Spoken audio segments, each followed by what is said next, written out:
My name is Jason Thompson. I'm 32 years old. This happened in the late autumn of last year when my friends and I set out for an RV camping adventure deep in the Adirondack high peaks near Lake Placid, New York. A journey I now realize was a grave miscalculation. We'd been planning this trip for months.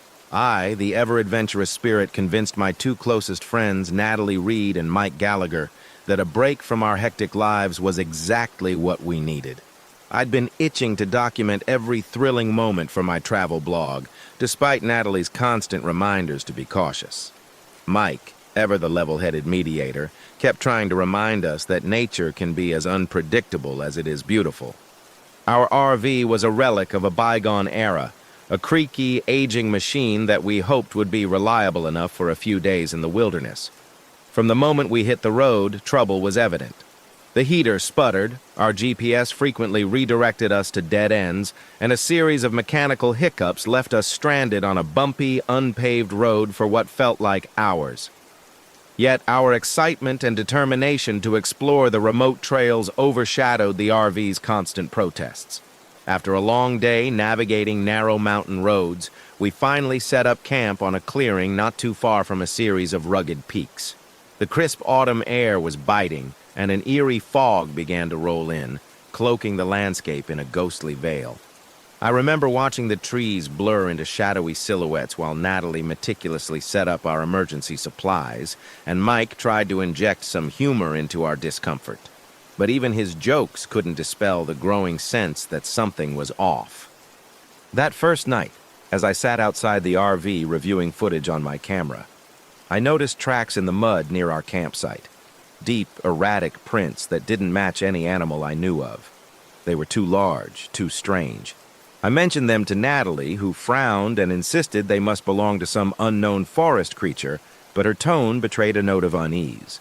Mike just shrugged and muttered something about old legends that didn't seem out of place in the Adirondacks, though I sensed a hint of apprehension in his voice as well. As the hours crept by, the fog thickened, and the RV's instruments started acting up. Our compass spun wildly, and the radio emitted static that grew steadily louder, as if an unseen force was meddling with our technology. I chalked it up to the ferocity of the weather at first, but Natalie's worried eyes told me she wasn't convinced.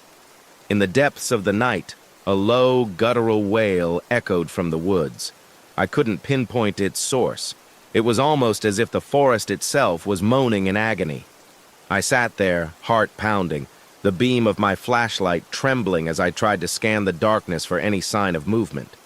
Out of the corner of my eye, I caught a glimpse of something, a gaunt, emaciated figure, half hidden among the trees. It moved with a disturbing, unnatural fluidity, its eyes catching the meager light in a way that made them seem to glow. I called out, but the figure didn't respond. It simply melted back into the fog as quickly as it had appeared. The next morning, the atmosphere was no less heavy. Natalie suggested we explore an abandoned shack we'd spotted on the outskirts of our camp, a relic of a time long forgotten. Inside, amidst layers of dust and decay, we found an old leather-bound journal. The entries were filled with frantic scribbles describing encounters with a creature from Algonquian legend, a Wendigo, a monster said to be cursed with insatiable hunger and a horrifying, gaunt visage.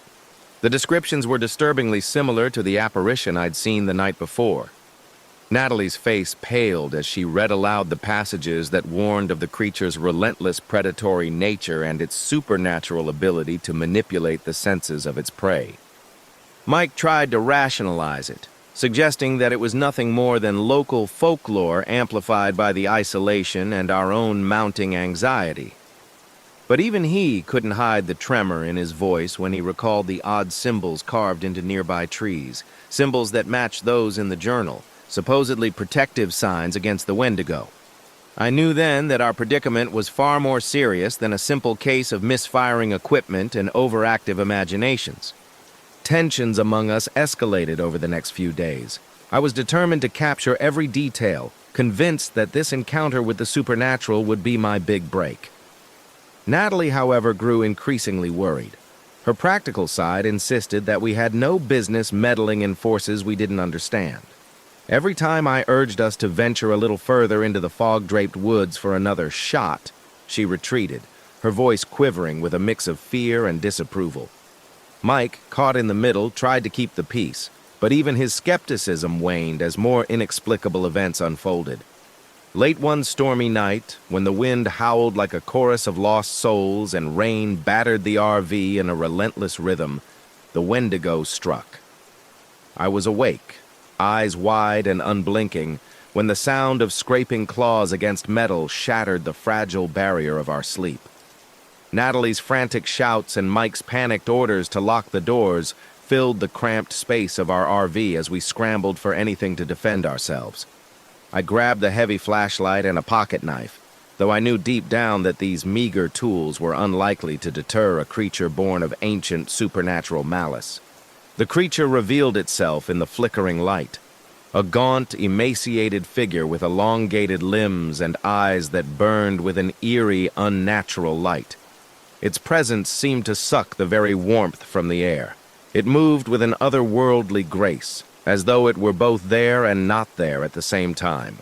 The creature's gaze locked onto me, and in that moment, I felt an overwhelming terror, a primal, bone-deep fear that our intrusion into its domain had sealed our fate. Natalie, ever the pragmatist, even in the face of horror, remembered a passage from the journal.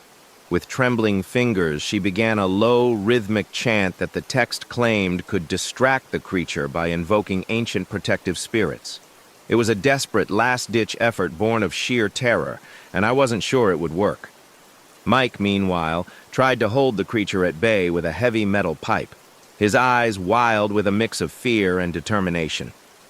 For what felt like an eternity, we huddled in the RV as the creature circled us outside, its silent menace punctuated by occasional blood-curdling shrieks. The walls of our makeshift sanctuary vibrated with the force of the creature's attacks, and every crash against the RV sent shockwaves of terror through my body. I could hear the wet, scraping sound of its claws against metal, a sound that I knew would haunt my dreams for years to come. Then, in a moment of terrifying clarity, the creature made its move. With supernatural speed, it breached our barricade, and chaos erupted. Mike swung his pipe with all his might, but the creature was almost too agile.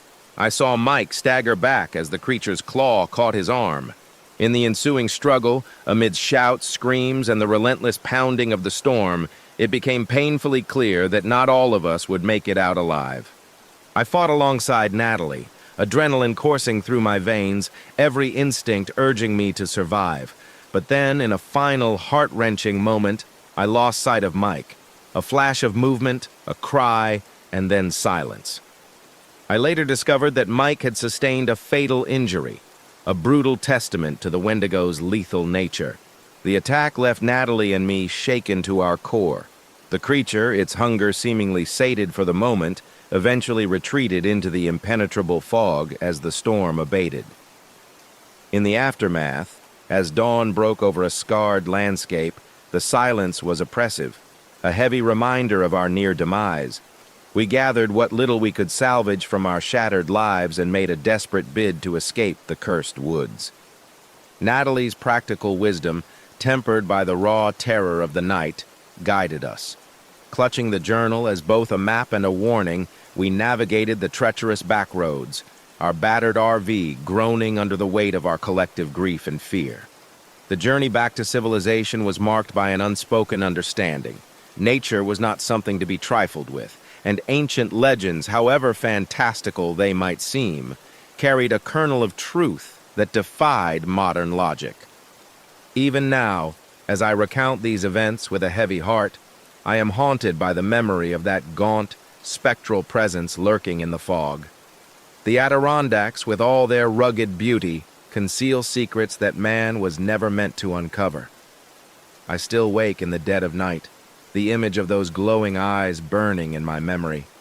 Natalie and I have since parted ways. She needed time to recover, and I continue to document my journeys, though I now do so with a profound sense of caution and respect for the mysteries of the wilderness. In the quiet moments, I wonder if the Wendigo still roams those ancient forests, waiting patiently for its next opportunity. The scars it left on our bodies are physical reminders, but the deeper psychological wounds will never fully heal. I have learned that some doors, once open, can never be closed, and that the wilderness, in its infinite wisdom and cruelty, guards its secrets jealously. That night in the Adirondacks was not just an encounter with an ancient evil, it was a brutal lesson in humility and the limits of human control. And as I continue my life, forever altered by that harrowing ordeal, I can only hope that by sharing my story, others might heed the warnings etched in the old journal and the whispers of the wind through the pines. Some nights, when the fog rolls in and the forest seems to hum with hidden life, I still feel that chilling presence watching from the darkness, a reminder that the boundaries between our world and the realm of the supernatural are far more fragile than we dare imagine.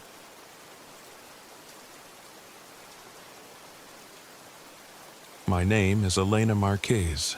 I'm 28 years old.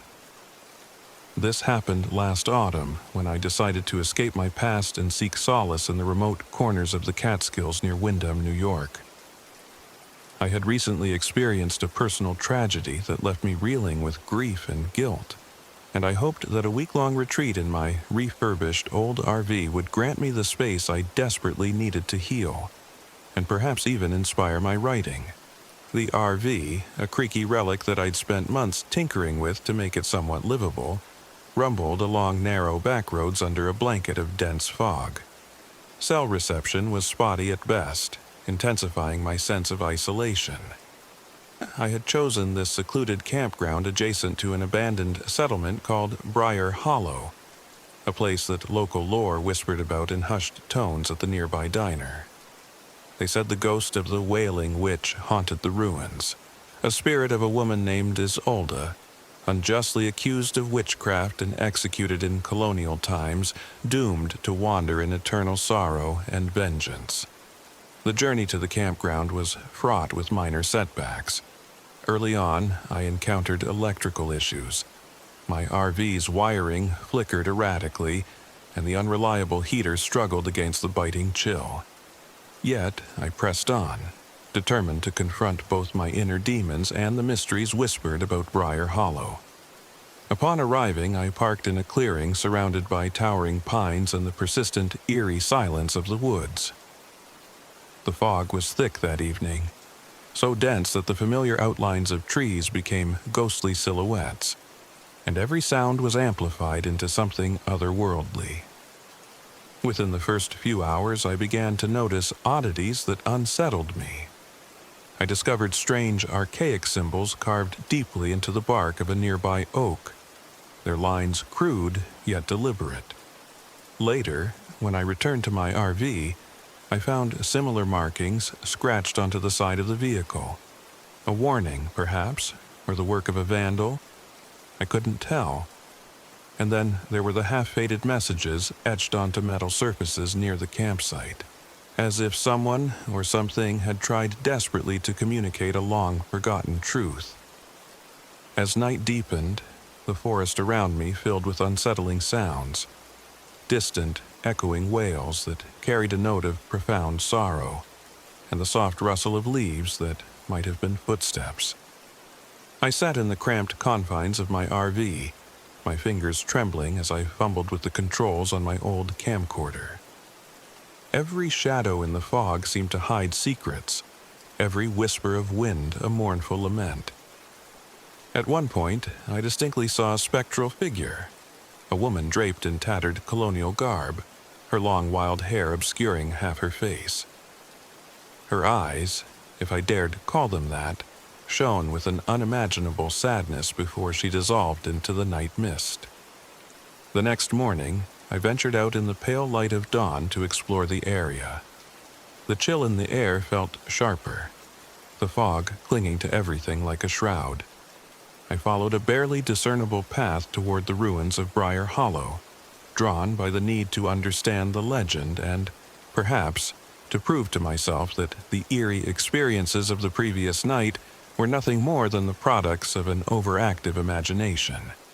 and the RV's malfunctioning heater. Deep in the forest, I stumbled upon an abandoned cabin, its wood weathered and overtaken by creeping ivy. Inside, dust motes danced in the sunlight that filtered through broken windows. Among the decay, I discovered a century-old diary, its leather cover cracked and worn. The diary belonged to a woman who, as I later learned from the scattered pages, was once a resident of Briar Hollow. Her words were frantic and sorrowful, detailing a life of injustice, isolation, and the terror of being accused of witchcraft. The entries spoke of a woman named Isolde, a misunderstood soul whose only crime had been to love too deeply and to defy societal expectations. As I read, a chill ran down my spine. Isolde's narrative bore eerie similarities to the spectral figure I had seen the night before. I couldn't help but feel a deep connection to her, as if her pain resonated with my own inner turmoil. I began documenting everything, taking photographs of the diary, recording the natural sounds of the forest, and noting every peculiar detail. Yet, the more I immersed myself in this investigation, the more the line between reality and hallucination began to blur. My dreams at night became populated by vivid flashbacks of a life I never lived. A life of betrayal, sorrow, and an overwhelming sense of doom. As days turned into restless nights, I started experiencing disconcerting flashbacks during my waking hours. At times, I'd catch a glimpse of Isolde's reflection in the rearview mirror of my RV, only to turn and find nothing there. Her sorrowful eyes, filled with an ancient grief, haunted my every step. At night, the unmistakable sound of a distant wail would echo through the trees, a sound that seemed to reach out and caress my deepest vulnerabilities. One stormy evening, when the wind was a mournful chorus against the RV and the rain hammered down relentlessly, I decided that I could no longer ignore the presence that seemed to have taken root in my mind and the world around me. Clutching the diary and my recording equipment, I stepped out into the tempest. The rain blurred my vision as I made my way to a small clearing where the remnants of Briar Hollow's structures lay in ruin. I could barely see through the sheets of water and the omnipresent fog, but in that moment, I felt an almost tangible pull, drawing me toward the center of the clearing, where I suspected the boundary between past and present was thinnest. In the heart of that desolate space, I arranged the items described in the diary: a few candles, a piece of old fabric salvaged from the cabin, and a small tarnished mirror. The instructions were vague: a ritual meant to free Isolde's tormented spirit, or at least to confront the haunting that seemed to mirror my own inner pain. With trembling hands, I lit the candles and began to recite the passages written in the diary. The words, archaic and sorrowful, mingled with the sound of the storm, forming a symphony of despair and tentative hope. As the ritual reached its climax, the temperature plummeted, and the air seemed to vibrate with an unseen energy. Out of the swirling fog, Isolde emerged. She was more defined now, a spectral figure in a tattered colonial dress, her eyes brimming with an unbearable sadness, and a glimmer of something like accusation. Her presence was both heart-wrenching and terrifying, an embodiment of centuries of pain. For a moment, I felt as if I were looking into a mirror of my own soul, confronting the grief and guilt that had plagued me since my loss. Her voice, a delicate yet piercing wail, filled the clearing. It was a sound that transcended time, echoing with the sorrow of a life unjustly taken. I felt my defenses crumble under the weight of her presence, and in that vulnerable moment, her voice seemed to mix with my own inner monologue, reminding me of my failures, my regrets, and the burdens I carried. I could almost believe that Isolde's tragedy was, in some inexplicable way, intertwined with my own. The storm reached a fever pitch, and the spectral figure's form began to flicker as though caught between worlds. I chanted the final words of the ritual, my voice barely audible above the clamor of the wind and rain. In that tense, heart-wrenching instant, I felt a surge of release, a catharsis that seemed to bridge the gap between past and present. Isolde's form wavered, and her eyes, once filled with sorrow, softened into an expression of profound gratitude before she faded back into the mist. For a long, agonizing moment, I stood alone in the clearing, drenched and trembling, unsure whether what had just happened was real or merely a figment of my fractured mind. The storm gradually subsided, and the oppressive fog began to lift, revealing a landscape that was both eerily beautiful and undeniably scarred by the weight of history. I returned to my RV, the diary clutched tightly in my hand, my heart heavy with the knowledge that I had witnessed something both tragic and transformative. In the days that followed, I struggled to piece together the events of that night. I continued to document my experiences, determined to capture the essence of what I had encountered. Yet, every time I reviewed my recordings, I was haunted by the faint, sorrowful sound of a wail, a reminder that the spirit of Isolde lingered on, her story etched into the very fabric of Briar Hollow. I knew that while the ritual might have freed her from an unending cycle of torment, the echoes of her tragedy and my own inner scars would remain with me forever. The experience changed me in ways I am still trying to comprehend. I left the campground with a deep sense of melancholy and a renewed determination to confront the ghosts of my past. I realized that healing is not about erasing pain, but about embracing it, learning from it, and ultimately finding the strength to move forward despite its lingering presence. The spectral figure of Isolde, with her mournful eyes and tragic story, had become a symbol of the burden of history and the enduring power of unresolved grief. Even now, as I write these words, I can still hear the faint echoes of that sorrowful wail on quiet nights, a reminder that some spirits, whether born of historical injustice or personal loss, never truly leave us. The Catskills, with their ancient forests and hidden ruins, hold secrets that defy easy explanation, and I have learned that the boundary between our inner worlds and the mysteries of the past is far more delicate than we dare to believe. My time in Briar Hollow was a journey not just into a haunted landscape, but into the depths of my own soul.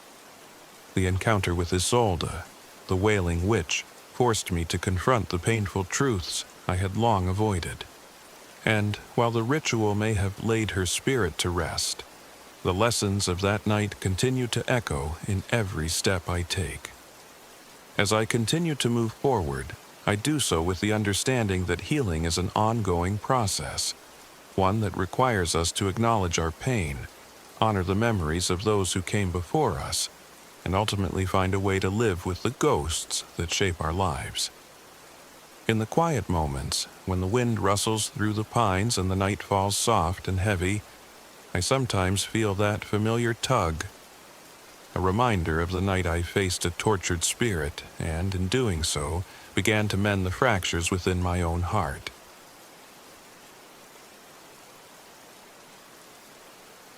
My name is Ethan Clark. I'm 38 years old. This happened last late autumn, when I decided to escape the crushing weight of grief and seek solitude in the remote reaches of the Catskill Mountains near Caterskill Falls, New York. I had recently lost my wife, and the guilt and loneliness that followed made every day an unbearable echo of the past. I thought that a solo RV camping trip might offer a way to reconnect with myself, and perhaps even spark some clarity for my writing, which had been at a standstill ever since her death. I loaded up my aging RV, an old, rattling vehicle that had seen better days, and hit the winding back roads. The journey was marked by constant reminders of my isolation.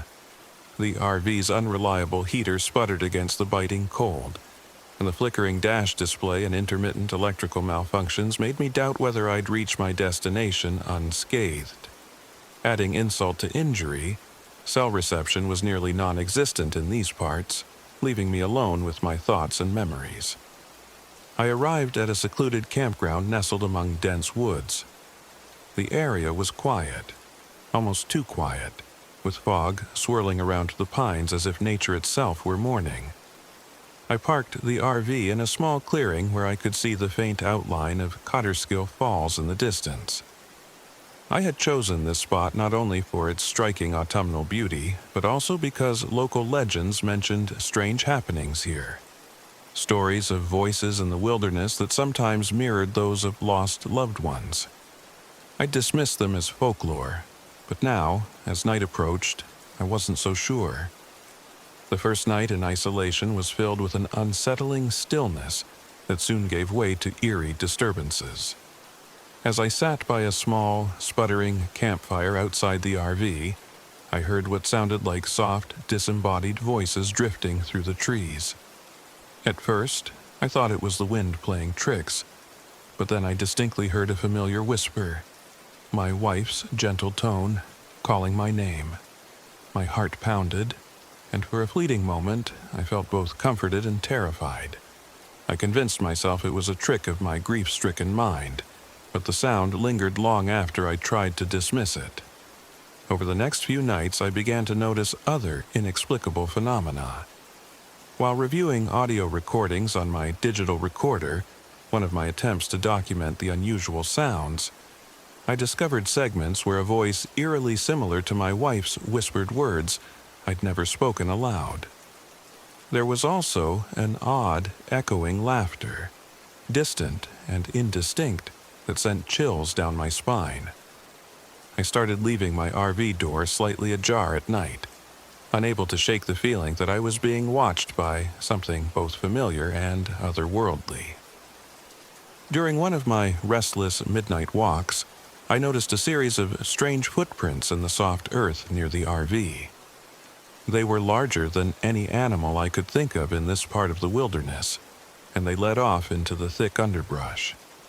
As I followed them for a few cautious steps, I felt as though I were being drawn somewhere, an irresistible pull that made me question if I was chasing a ghost or if my mind was conjuring something from my deepest loneliness. I never reached a conclusion, for the prints suddenly stopped, disappearing into a tangle of leaves and shadow. My attempts to rationalize these occurrences were undermined by the constant presence of something I began to call the Echo Phantom. It wasn't a physical creature in the traditional sense, but rather a shifting, elusive entity that manifested as a dark silhouette among the trees. Sometimes, when I looked out the side window of my RV, I saw it flicker at the edge of the light, its form indistinct yet unnervingly human. Other times it seemed to appear in reflective surfaces, a window, a puddle on the ground, mimicking my own posture before vanishing. The voice of my wife, however, was the most haunting part of all. It would sometimes call me from just beyond the RV's door, coaxing me to step outside. At first, I resisted, terrified of leaving the relative safety of my mobile refuge. But as the nights wore on and the pull of that comforting, yet unnerving sound grew stronger, I found myself torn between longing for the solace of her familiar tone and the instinct to protect myself from what might be a deadly lure. One particularly bitter and stormy night, when the wind howled like the lament of 1,000 lost souls and the rain pounded the RV's metal frame with relentless force, the phantom's influence reached its peak. I had been awake for hours, huddled inside listening to the storm and the distant, fragmented echoes of a voice I both craved and feared. Suddenly, as the wind howled in a crescendo, I heard her voice clearly. It was soft at first, but insistent, urging me to come outside. The voice was unmistakably that of my wife, Yet there was a dissonant quality to it that set my nerves on edge. Compelled by a mix of desperation and sorrow, I unlatched the door and stepped out into the storm. The rain blurred my vision and the wind roared in my ears as I walked away from the RV, drawn by that spectral call. The forest around me was transformed by the tempest. Shadows danced among the trees, and every sound was amplified into a cacophony of rustling leaves and snapping branches. I couldn't tell if I was following the sound of my wife's voice or if I was merely wandering deeper into my own grief. After what felt like an eternity of stumbling through the darkness, I found myself at the edge of a steep ravine, hidden behind a dense thicket of underbrush. The terrain here was treacherous, and as I peered over the edge, my heart pounded in terror. The voice was louder now, mingling with an insidious, almost mocking tone that I recognized as something other than the woman I had loved. In that split second, I realized that the voice was not guiding me to comfort, but leading me into a trap, one that threatened my very life. Frozen at the precipice, I could hear the whisper of the wind and the insistent murmur of the phantom. My mind, already clouded with grief, spun with confusion and fear. Was this the work of a supernatural presence? Or had my sorrow transformed my perception of reality? With an overwhelming surge of adrenaline, I forced myself to retreat from the edge. I scrambled back through the underbrush, my hands bleeding and heart racing, until I managed to reach the relative safety of my RV. Inside, trembling and soaked by the rain, I locked the door and collapsed into a chair. I reviewed the recordings on my digital recorder, my eyes straining in the dim light. The evidence was there, a voice that mirrored my wife's in haunting detail, interspersed with fragments of a sinister tone I couldn't quite place. I couldn't decide if the phantom was real or if my grief had conjured it as an escape from unbearable loneliness. The following day, with the storm finally subsiding into a heavy mist, I attempted to regain some semblance of normalcy. I remained in the RV, jotting down every detail in a journal, hoping that by documenting the events, I might distinguish between reality and the illusions born of my sorrow. Yet, as the day wore on, the strange occurrences continued. Items I had carefully placed inside the RV were inexplicably moved. A coffee mug shifted from its usual spot on the table, a stack of notes rearranged without any sign of forced entry. I even found muddy footprints on the floor, ones that resembled those I had seen outside. But no rational explanation could account for their presence. Every night, the phantom's influence grew stronger. The disembodied voice became more insistent, urging me to step outside and follow it. The echoes of my wife's gentle calls morphed into an amalgamation of reassurances and subtle threats. It was as if the entity was playing with my heart, exploiting my vulnerability to lure me away from the safety of my RV and into the dark, treacherous wilderness. Determined to uncover the truth behind these occurrences, I set up a series of recordings and installed a few cameras around the RV. I began taking meticulous notes, trying to piece together the pattern of these disturbances. In one recording, I heard the phantom clearly. Its voice was layered, echoing the tender tones I once knew, but then interjecting a cold, detached phrase, "Come with me." In another, a camera captured a fleeting shadow at the edge of the RV's light, its form shifting and wavering like a reflection in disturbed water. Late one night, after reviewing hours of footage, I sat in stunned silence as the recordings played back the same unnerving message. The phantom's mimicry was too precise, the voice too intimately familiar to be dismissed as mere coincidence or the product of a fractured mind. The realization sent a chill through me. My grief was no longer a private, internal battle. It had opened the door to something external, something that preyed on the vulnerabilities of a broken heart. That night, With the forest cloaked in mist and the air heavy with foreboding, I steeled myself against the pull of the phantom. I locked every door and window, determined not to succumb to the lure of that familiar voice. I sat in the RV, clutching my recorder and a well-worn journal, as the hours dragged on in an oppressive silence broken only by the distant sounds of the forest. But even in my isolation, I could not escape the relentless echo of that voice, whispering in the dark, "Come with me." In the final moments before dawn, a violent gust of wind rattled the RV, scattering papers and momentarily dislodging the faint outline of the phantom from the window. I seized the opportunity to gather my recordings and notes, my hands shaking uncontrollably.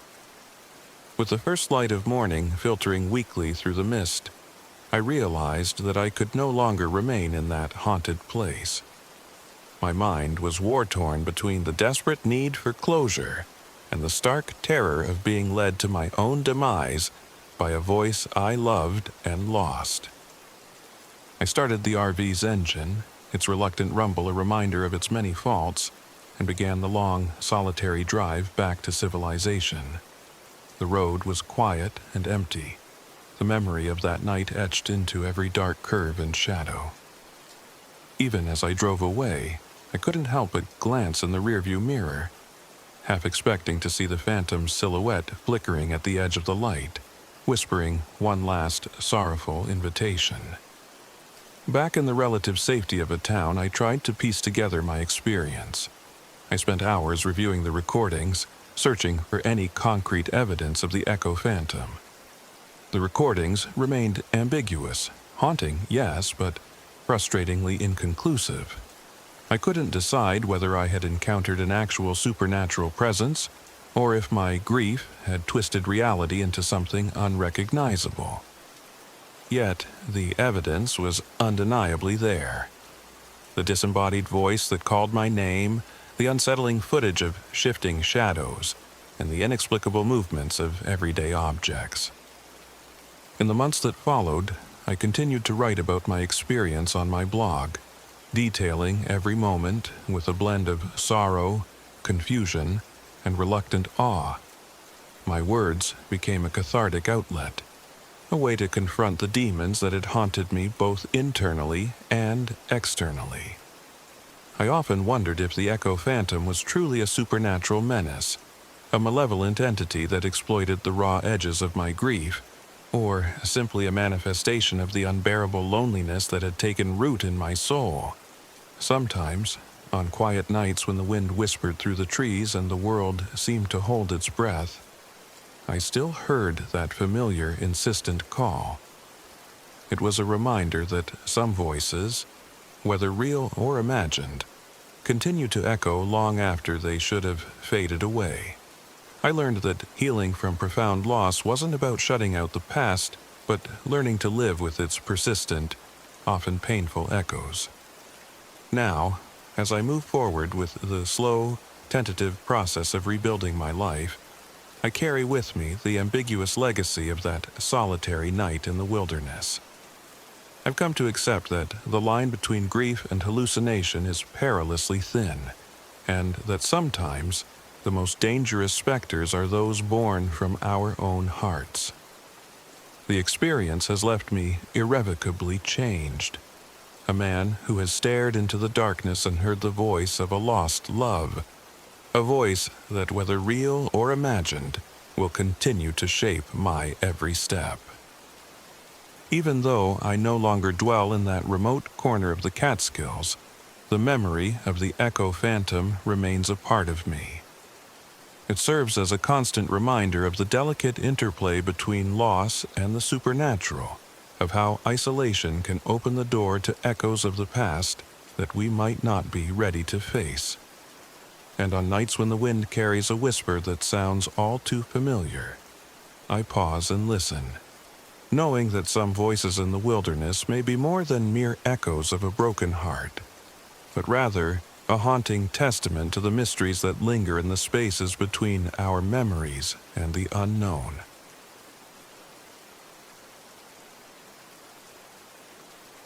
My name is Zachary Owens. I'm 40 years old. This happened last autumn when I decided to flee the chaos of my urban life and the painful memories of a failed marriage. I craved solitude, a chance to confront my inner demons, and perhaps find redemption amid the rugged wilds of New York's Shawangunk Ridge. My old RV, a creaking, unreliable vehicle that had been my reluctant companion through many misadventures, became my refuge and my escape as I set my course for a remote campground on the outskirts of the ridge, near a long-forgotten mining village known as Blackstone Hollow. The journey was as unforgiving as my thoughts.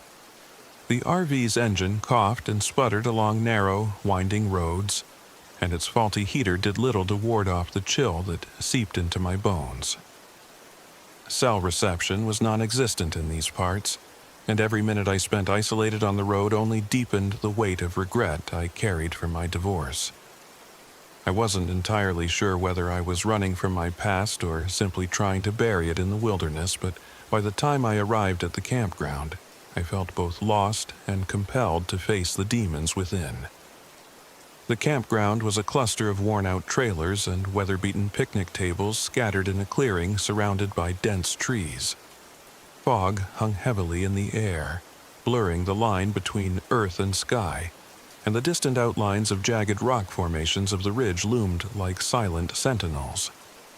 I parked my RV in a secluded spot where I had a clear view of a crumbling stone structure that locals called Blackstone Hollow, the remnants of an abandoned mining village shrouded in legend and mystery. On my first evening, as I sat on the creaking steps of my RV watching the fog roll in, I noticed something odd. The trees surrounding my temporary haven bore deep, irregular claw marks, as if some giant beast had been tearing at the bark in a frenzied rage. Nearby, on a weathered boulder, rudely carved symbols caught my eye. Their lines were haphazard yet deliberate, evoking an ancient ritual or warning. I couldn't help but feel that these were signs left by someone, or something, that had once inhabited this cursed place. That night, as darkness pressed in and the wind whispered through the pines, I struggled with a mixture of isolation and apprehension. I had come here to seek solace and inspiration for my writing, to piece together the fractured parts of my identity, but now an unsettling atmosphere crept in.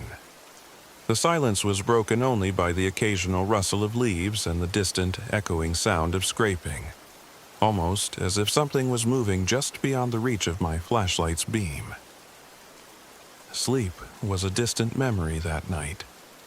In fits and starts, I dozed fitfully, my dreams filled with disjointed images of a monstrous figure, a gaunt, twisted shape with unnatural limbs and patchy, decaying skin.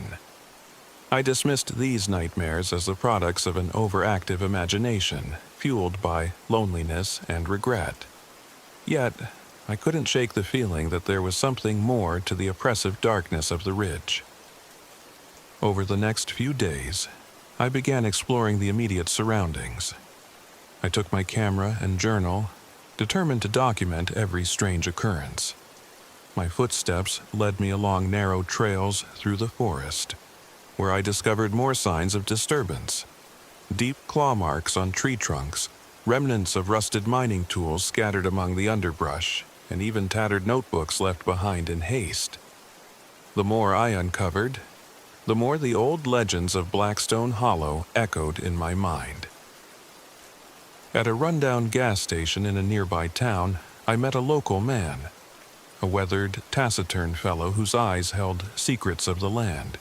He told me in a hushed tone about the Hollow One, a monstrous entity said to roam these parts. According to local lore, the creature was once a miner, betrayed and exploited by those driven by greed, whose vengeful spirit had been twisted by the curse of Blackstone Hollow. Over time, the man had transformed into something inhuman, a being whose sorrow and rage had contorted his body into a grotesque amalgamation of decay and malice. The local warned me, "Don't wander too far from your RV. The Hollow One doesn't like intruders. It makes no distinction between enemy and penitent. I tried to laugh off his words, chalking them up to superstitious nonsense. But deep down, I knew that the ridge had a history of dark tragedies, and that something malevolent might still linger amid the ruins. My own inner turmoil, the guilt I carried like a stone in my chest, made me all too susceptible to the lure of these ominous legends. One particularly foggy night, after a day spent exploring the abandoned remnants of Blackstone Hollow, I settled into my RV with a heavy heart and a mind preoccupied by regret. I scribbled in my journal about the day's discoveries, the carved symbols, the discarded mining tools, and the pervasive feeling of being watched. I tried to focus on the therapeutic act of writing, to use it as a means to exorcise my past, but the silence of the night was soon broken by an unsettling sound. I was startled awake by the sound of something scraping against the side of the RV. I sat up in bed, my heart pounding, and fumbled for my flashlight. Through the narrow beam of light, I saw it. A hulking silhouette, shifting at the edge of the clearing. It was difficult to make out any details in the thick fog, but as it moved, I caught fleeting glimpses of twisted limbs and a posture that was unnervingly human. The creature seemed to merge with the shadows, its presence both ominous and inexplicably sorrowful. I remained frozen, a part of me wanting to flee, and another, perhaps driven by my need to confront my inner demons, wanting to watch. The figure moved slowly, as if stalking the perimeter of my little safe haven. I retreated under a blanket, my eyes fixed on the spot where the creature had vanished. The scraping noise subsided, and the silence returned, but I knew that something had been watching me. The following morning, with a mix of dread and determination, I inspected the area around my RV.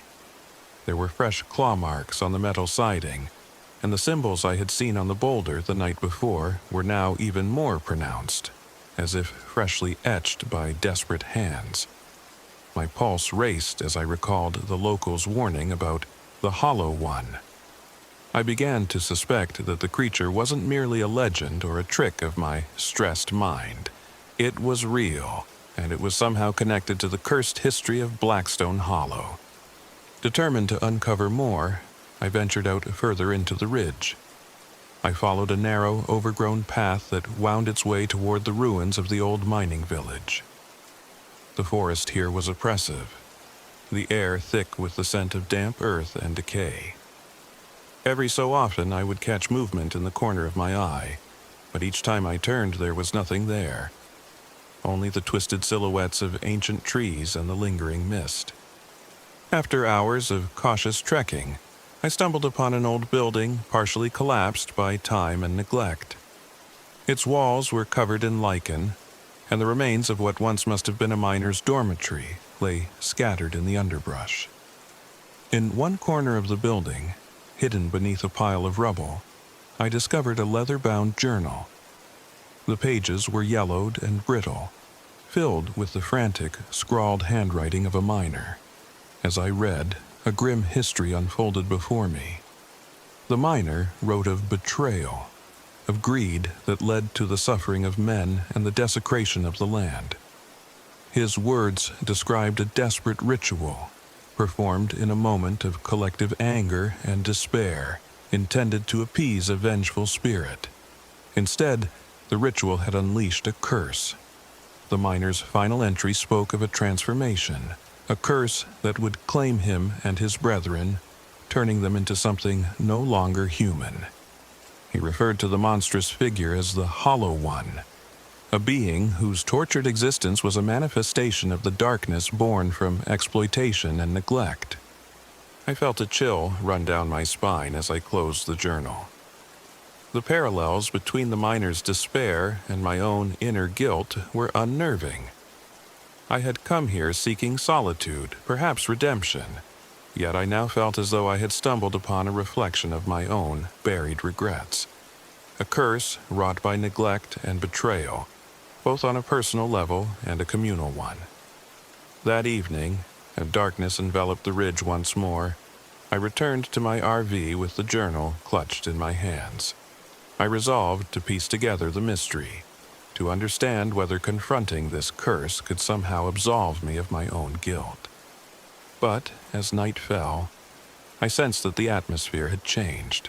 The fog seemed to thicken around my RV, and the distant sounds of the forest grew louder and more discordant. I sat inside, writing feverishly in my journal by the light of a single lantern. Suddenly, a loud crash echoed from outside. I rushed to the door and peeked out. My RV's side had been dented, and deep scratch marks marred the metal. In the distance, amidst the swirling fog, I saw movement. My breath caught in my throat as a hulking form emerged from the shadows. It moved with a predatory grace. Its body contorted in a way that defied natural human form. The creature's limbs were long and twisted, its skin patchy and rough like decaying bark.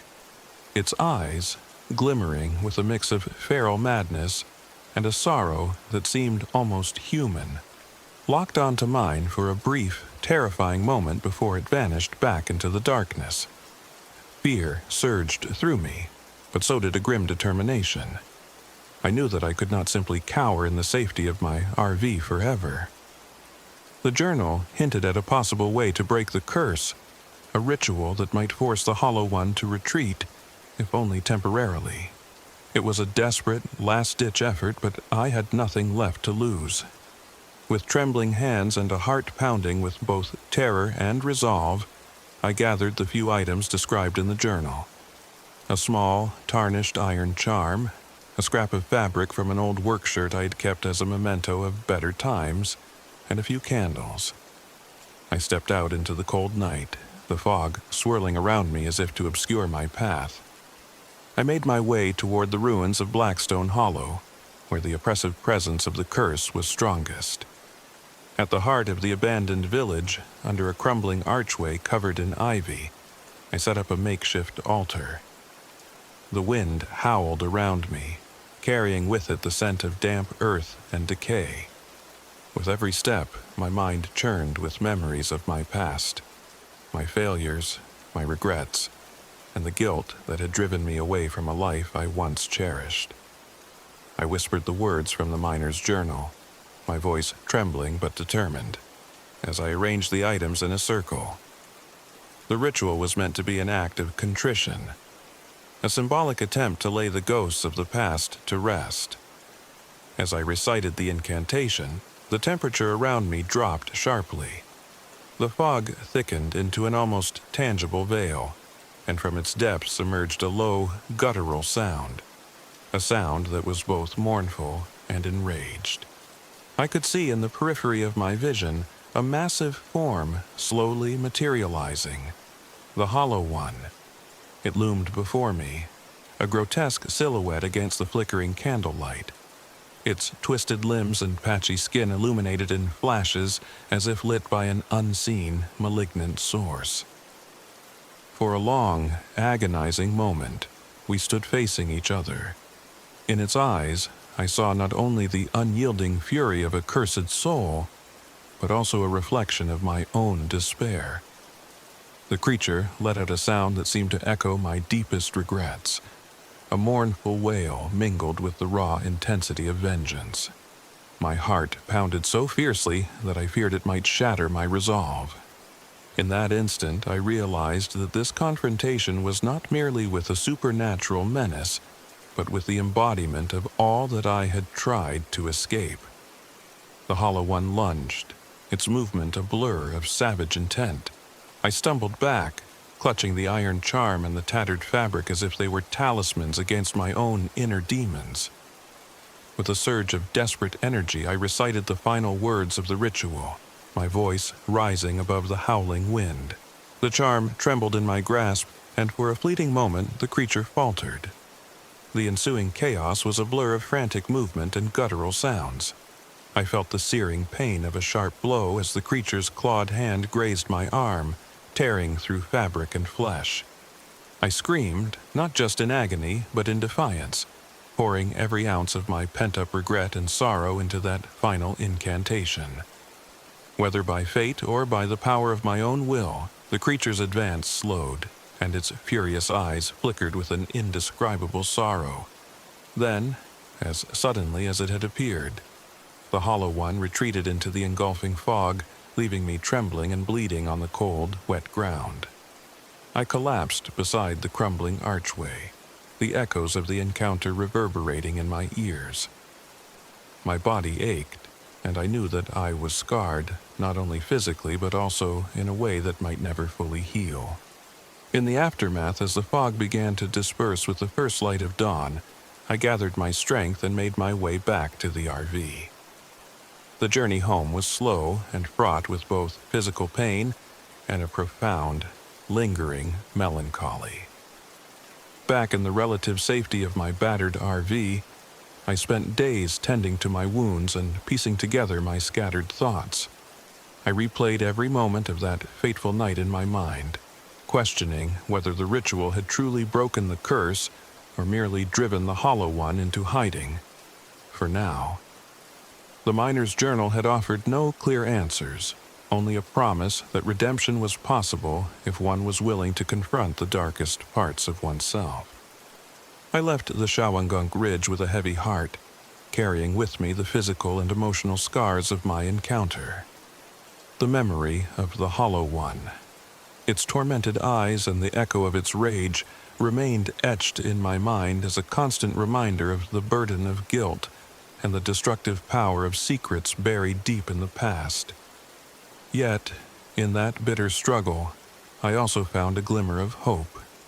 By facing the monstrous manifestation of my own inner demons, I began to understand that redemption, however elusive, starts with acknowledging the darkness within. Now, as I try to rebuild my life from the fragments of my past, I write these words with a mix of sorrow and tentative optimism. The curse of Blackstone Hollow, and the monstrous figure known as the Hollow One, may still linger in the shadows of the ridge, but I have learned that some ghosts, both external and internal, can be faced. The road to healing is long and fraught with peril, but perhaps in the silent aftermath of that terrible night, there lies a path toward redemption. I don't know if I have finally banished the curse or merely delayed its return, but I do know that I am no longer the man who drove into the wilderness seeking escape. I have confronted my own failures and regrets in the face of a horror that was as real as the scars it left on my skin. And though the memory of that night will haunt me for as long as I live, it also serves as a reminder that even in our darkest moments, there is a chance for renewal. A chance to rise again, scarred yet determined to forge a new path forward. In the quiet moments, when the wind whispers through the trees and the fog rolls in, I sometimes think I can still see a dark silhouette at the edge of my vision. A reminder that the past never truly leaves us. But now, I face those memories with a cautious resolve, knowing that redemption is not found in running away from our demons, but in standing up to them, even when they come in the shape of a monstrous, twisted figure in the night.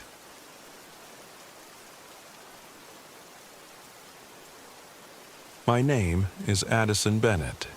I'm 33 years old. This happened last winter when I decided to leave behind the wreckage of my former life and seek solitude in the icy wilderness of Frostvale woods in the Adirondacks. I was once a promising investigative journalist, but after a personal scandal and a painful loss that still haunts me, I retreated into seclusion. I thought that an RV camping trip, just me, the frozen expanse, and my fading dreams, might give me the time and space to finally piece together my next story and perhaps confront the ghosts of my own past. I drove my aging RV north through winding mountain roads until I reached a remote campground on the edge of Frostvale Woods, a place where winter held dominion, blanketing everything in relentless, swirling snow. The vehicle groaned under the weight of time. The heater worked intermittently. The power flickered with each mile, and the electronics often betrayed me with sudden blackouts. But I was determined.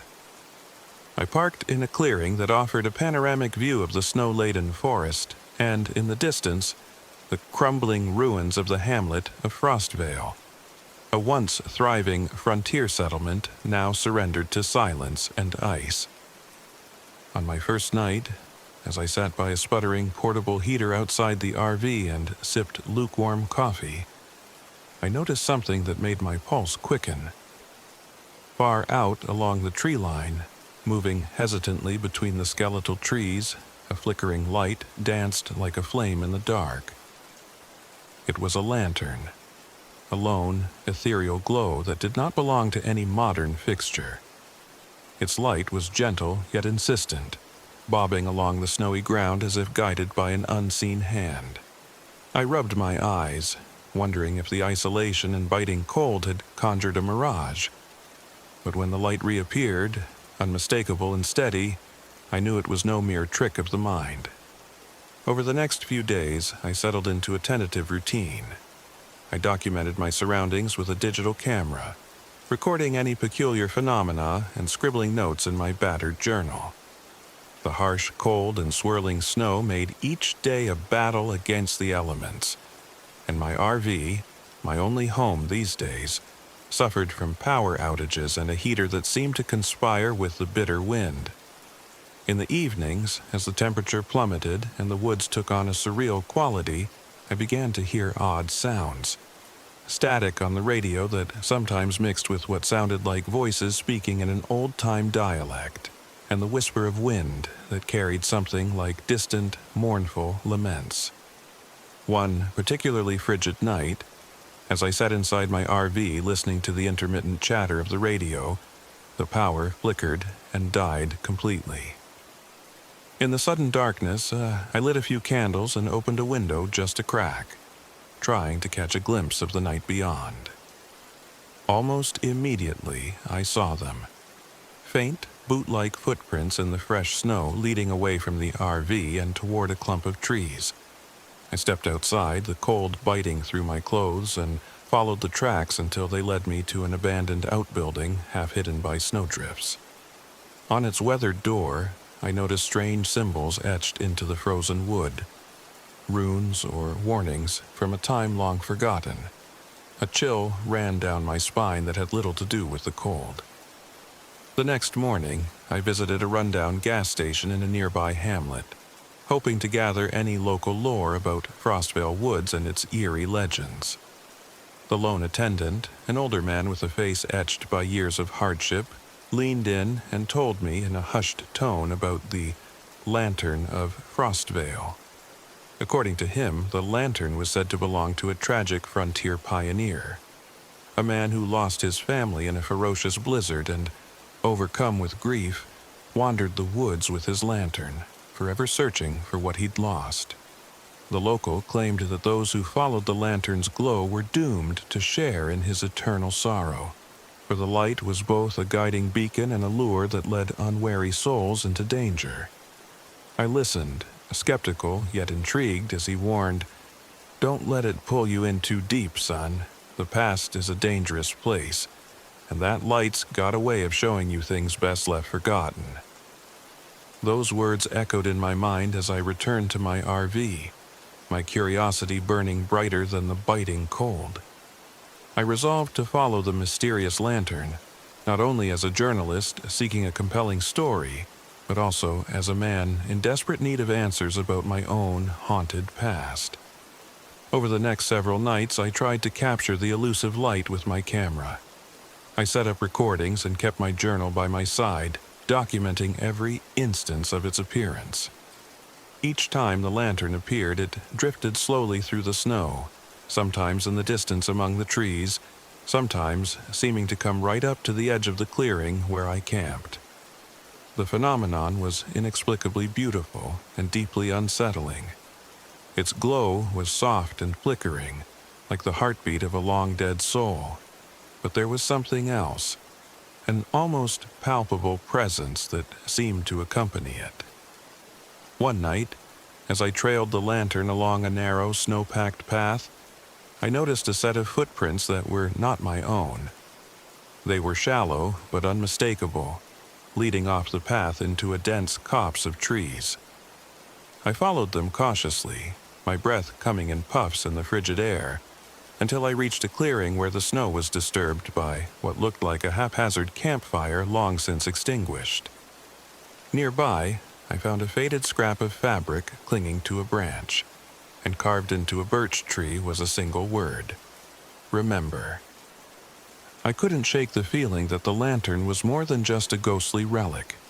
It was a symbol, a manifestation of memories and regrets that had been locked away in the ice of this forsaken place. As the days passed, my investigations led me deeper into the ruins of Frostvale. I discovered old diaries tucked away in a collapsed building, yellowed newspaper clippings telling of a pioneer family decimated by a brutal winter, and relics of a time when life had been raw and fleeting. In one battered diary, I read the heart-wrenching account of a man who lost his wife and child in a blizzard. The diary described how, in his grief, he wandered the woods at night with a lantern, hoping to find remnants of their presence in the snow. His last entry ended abruptly, as if he had been interrupted by something unspeakable, leaving his fate a mystery. That night, emboldened by a mix of professional curiosity and personal desperation, I resolved to follow the lantern to its source. The wind howled, and a fresh snowfall began to erase the tracks behind me, but I pressed on through the swirling white. The light beckoned me deeper into the woods, past gnarled trees and over frozen streams, until I reached the outskirts of what remained of the ruined hamlet of Frostvale. The remnants of buildings, half buried in snow and ice, loomed like the ghosts of a bygone era. It was here that I felt the pull of the lantern intensify, as if it were drawing me to a specific, fated point. In the center of the ruined village, I found an old homestead, a weathered structure with a collapsed roof and walls pocked by the ravages of time. Outside, the flickering lantern light appeared again, hovering just above the ground near a rusted, broken fence. As I approached cautiously, the lantern's glow grew almost hypnotic. I could see, faintly and indistinctly, the outline of a man standing beside it, a spectral figure clad in the tattered remnants of pioneer garb, his face shrouded in shadow, but his eyes, when they caught the light, glistening with an indescribable sorrow. The apparition raised a hand slowly, as if beckoning me closer, and the lantern's light danced across the snow, casting long, trembling shadows. I stood frozen in place, my heart pounding in my ears. In that moment, the weight of my own regrets and losses seemed to converge with the tragedy of this long-dead soul. I recalled the mistakes I had made, the opportunities I had squandered, and the loved ones I had lost along the way. It was as if the lantern and its ghostly bearer were a mirror reflecting my own inner torment. The figure did not speak, yet the silence around me was filled with a sorrowful melody. The whisper of the wind mingled with a faint, mournful tune that might have been a lullaby from another time. The lantern's light pulsed softly, and I felt its allure, a promise of answers and absolution. But even as I was drawn in, a voice inside me warned of the danger of embracing the past too fully. I recalled the gas station attendant's words, the caution against letting the light pull me into a cycle of endless regret. Torn between the desire to find closure and the fear of losing myself to the allure of the past, I took a deep, shuddering breath and spoke aloud. I'm not here to join you in sorrow. I'm here to understand. Please, let me know what you need me to do. For a long, agonizing moment, nothing happened.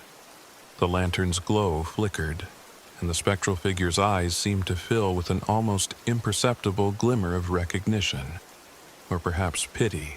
Then, as if in response, I felt an overwhelming surge of emotion, a torrent of grief and longing that threatened to sweep me away. My knees buckled, and I sank down onto the cold, hard ground, tears freezing on my cheeks. In that moment, I understood that I, too, was haunted by the past, by memories too painful to bury. I fumbled through the small notebook in my pocket until I found a page where I had once written a confession, a desperate, raw admission of guilt for a mistake I could never undo. I read it aloud, my voice trembling with both anguish and a fragile hope that acknowledging my own pain might break the spell of the lantern. "I have lost more than I can bear," I whispered into the biting wind. "But I will not be trapped in this sorrow. I release you. I release myself." As the words left my lips, the lantern's light began to waver violently. The spectral figure's form shimmered as though caught in a gust of wind, and for a moment, the mournful melody rose to a crescendo before dissolving into silence. The lantern's glow dimmed, then flickered out entirely, leaving only the cold darkness and the soft fall of new snow. I sat there, shivering not just from the cold, but from the sudden emptiness where the haunting light had been. I slowly rose, my heart heavy, but strangely lighter than before, as if I had shed a weight I had carried for far too long. I made my way back through the ruined hamlet and along the path toward my RV, each step a testament to the fragile balance between memory and the will to move on. The lantern of Frostvale had not been banished entirely. It was a part of the woods now, a ghostly reminder of tragedy and regret. But I had chosen to step away from its lure. Back at my RV, as I sat by a single flickering candle and recorded the events in my journal, I reflected on the night's encounter. I had come seeking answers and found a mirror of my own inner turmoil. The spectral lantern and its forlorn bearer had shown me that the past, with all its beauty and pain, can be a seductive trap if we let it define us. Redemption, I realized, lies not in clinging to the memories of what we have lost, but in acknowledging them, learning from them, and then daring to move forward. In the days that followed, the oppressive silence of Frostvale Woods gradually gave way to a quiet acceptance. The weather, though still harsh and unforgiving, began to seem less like a force determined to trap me in its icy grip, and more like the natural rhythm of a world that, despite its tragedies, continued to endure. I left the campground with my RV loaded with my notes, photographs, and a heart that was scarred yet hopeful. Even now, as I write these words in the safety of my modest apartment, far from those frozen woods, I sometimes recall the soft glow of that spectral lantern and the sorrowful eyes of its long-dead bearer. I wonder if the light still wanders through Frostvale Woods, a remnant of a past that can never be fully reclaimed. And though the memory of that encounter will always linger, a quiet whisper in the back of my mind, it also serves as a reminder that our ghosts need not hold us captive. We can choose to acknowledge them, to learn from them, and then to let go. I do not know if I have ever fully escaped the pull of my own regrets, or if, like the lantern, they will continue to flicker at the edges of my vision in moments of quiet despair. But I do know that I have taken a step toward healing, a step away from the seduction of sorrow and toward the possibility of renewal. The story of Frostvale, with all its haunting beauty and tragic echoes, remains with me as both a caution and an inspiration. That the past, no matter how alluring, is best left as a memory, and that the light of tomorrow can shine brighter if we have the courage to let go. In the silent, cold nights that follow, when the wind outside my window whispers secrets of distant, frozen woods, I listen not for the ghostly lantern, but for the quiet promise of a new dawn.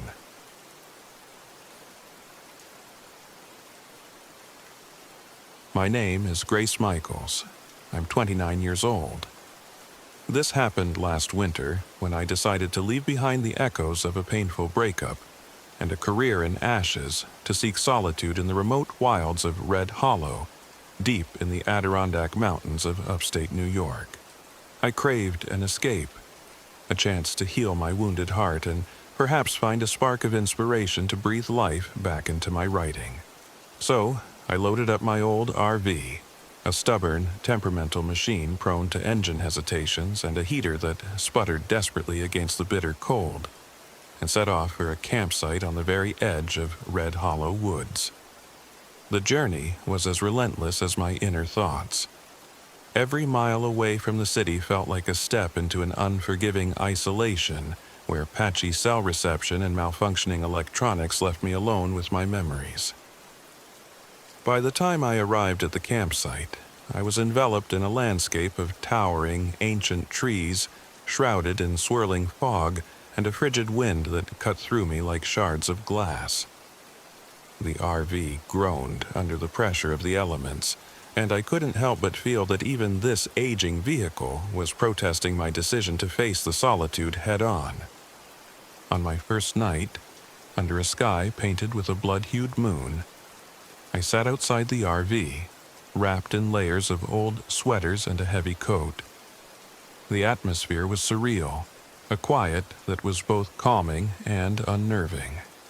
I sipped on lukewarm coffee, watching as the red moon cast an eerie glow over the snow-covered tree line. Then I saw it, an unusual, flickering light drifting along the edge of the forest like a lantern. It wasn't the beam of a flashlight or any modern contrivance. It glowed with a spectral intensity, moving with deliberate purpose. The sight sent a shiver down my spine.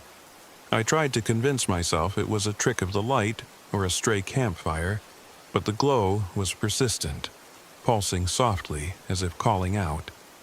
I retreated to the RV, heart pounding, and spent a restless night listening to the wind and the occasional, far-off howl, a sound that was mournful, desperate, and somehow familiar. Over the following days, I settled into a routine of documenting every oddity. I set up my camera on a tripod, capturing stills and video of the surrounding woods.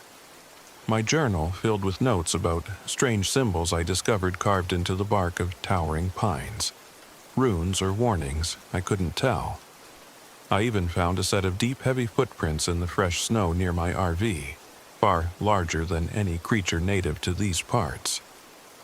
At night, when the moon hung low and red above the horizon, the same low echoing howls would pierce the silence, sending my nerves into overdrive.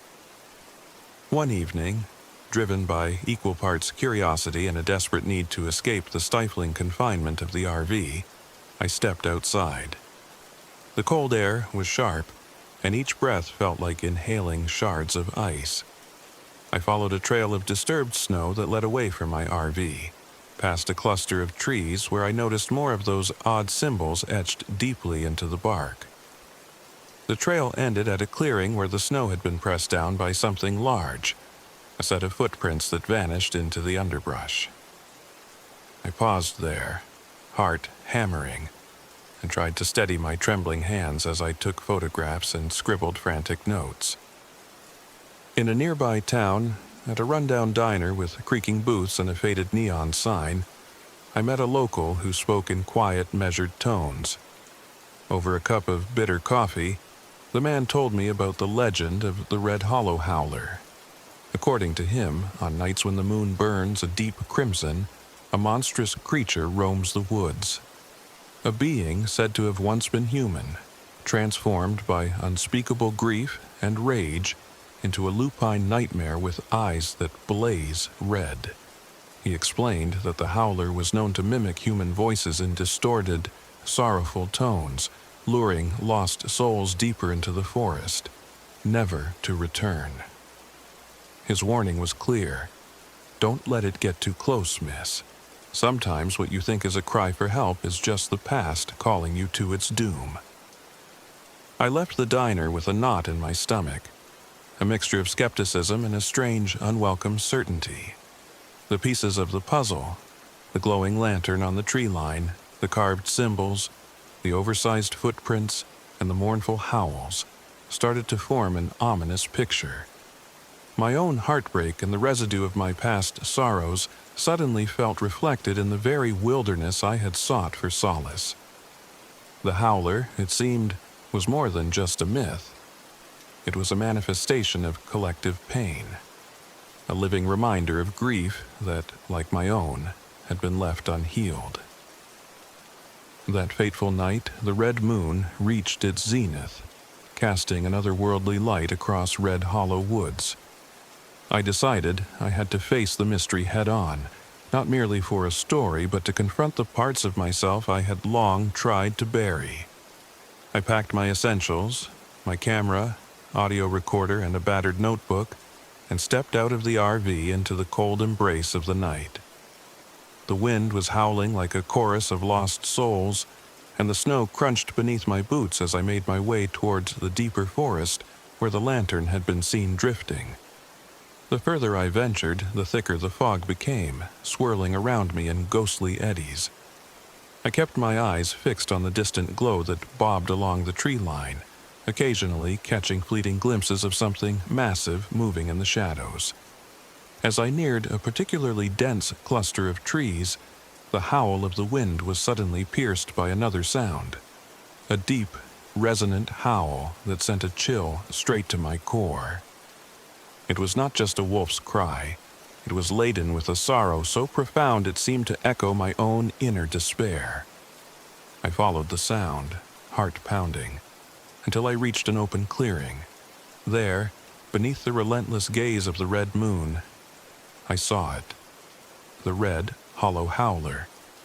It emerged from the darkness like a nightmare given flesh, a colossal, lupine creature with sinewy limbs, matted fur that glistened with patches of dark scars, and eyes that burned an unyielding red. The creature's presence was both terrifying and mesmerizing, its gaze locked onto mine as if it could peer into the depths of my soul. For a heartbeat, time seemed to suspend. The creature moved with an unsettling grace, circling me slowly, its red eyes never blinking.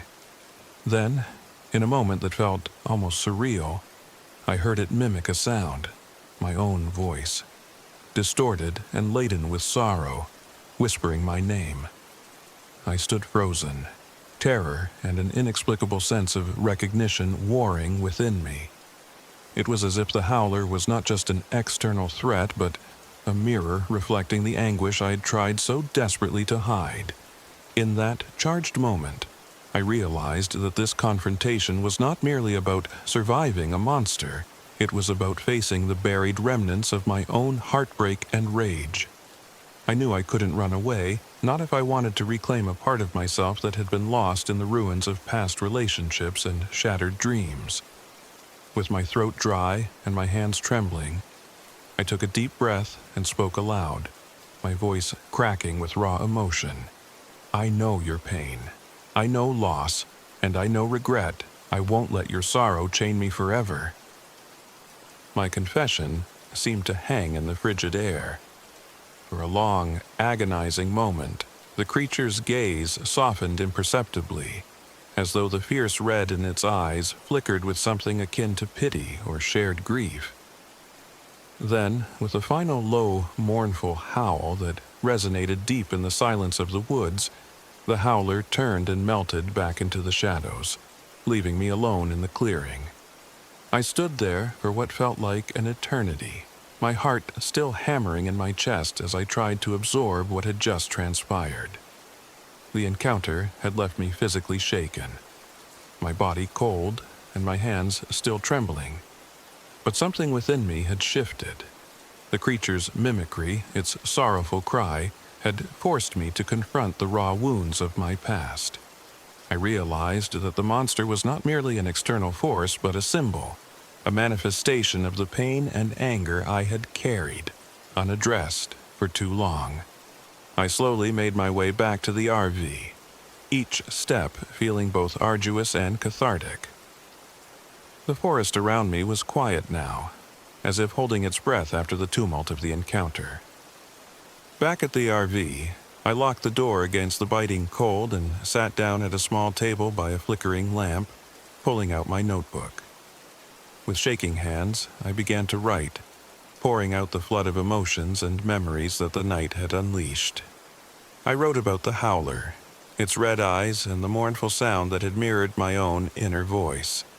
I wrote about the loneliness, the heartbreak, and the anger that had driven me away from everything familiar. In the days that followed, the encounter with the red hollow howler left an indelible mark on me. I continued to document the strange phenomena, the footprints, the carved symbols on the trees, and the occasional distant howl that carried with it echoes of that fateful night. Yet, more importantly, I began to see the journey as a path to healing. The forest, with all its terrifying beauty, had forced me to face my inner demons. The creature, a living embodiment of repressed grief and unresolved anger, had offered me a choice: to remain chained to my past or to let it go and embrace the promise of renewal. I eventually packed up my RV and left Red Hollow, carrying with me not only my notes and photographs, but a newfound determination to reclaim my life. The memories of that red moon night, the creature's unyielding gaze, its sorrowful mimicry of my voice, and the echo of its howl, remained with me, both as a haunting reminder of what I had faced, and as a symbol of the strength I had discovered within myself. Now, as I sit in the quiet comfort of my modest apartment far from those haunted woods, I often recall that night with a mixture of lingering dread and tentative hope. The legend of the Red Hollow Howler endures in the whispers of local lore, a chilling testament to the fact that sometimes the monsters we fear are not entirely external. They are the reflections of our own pain, the manifestations of the wounds we carry inside. I have learned that true healing comes not from fleeing from those ghosts, but from confronting them, acknowledging their presence, and ultimately choosing to move forward. Though I still feel the cold echo of that red-eyed gaze on dark, lonely nights, I also know that I have taken my first steps toward a future unburdened by the weight of past regrets. I write these words now as both a record of my encounter and a reminder that even amid the terrors of a blood-hued moon and a haunted forest, there lies the possibility of redemption, a chance to face the darkness within and, in doing so, kindle a light strong enough to guide us into a new dawn. In the quiet moments, when the wind outside my window stirs and carries a hint of that mournful howl, I pause and listen. I no longer fear the call of the past. Instead, I welcome it as part of the journey that led me to understand that our inner demons and the monsters of the night are intertwined. And while the memory of the Red Hollow Howler may forever linger at the edges of my mind, it serves as a constant reminder that by confronting our deepest wounds, we can transform terror into a fragile yet hopeful promise of tomorrow.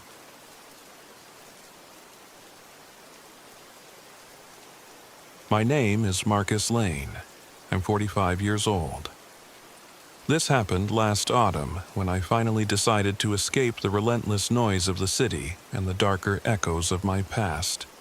A past filled with the memories of war, loss, and guilt that I'd carried for far too long. I loaded up my old RV, a battered relic that had served me through many solitary journeys, and set my course for Blackwater Meir, a vast, eerie wetland deep in the Adirondack Mountains of upstate New York. I wasn't sure if I was running away or towards something, but I knew that the isolation of that place might offer me both a canvas for my photography and, perhaps, a path to reconcile with the ghosts of my former life.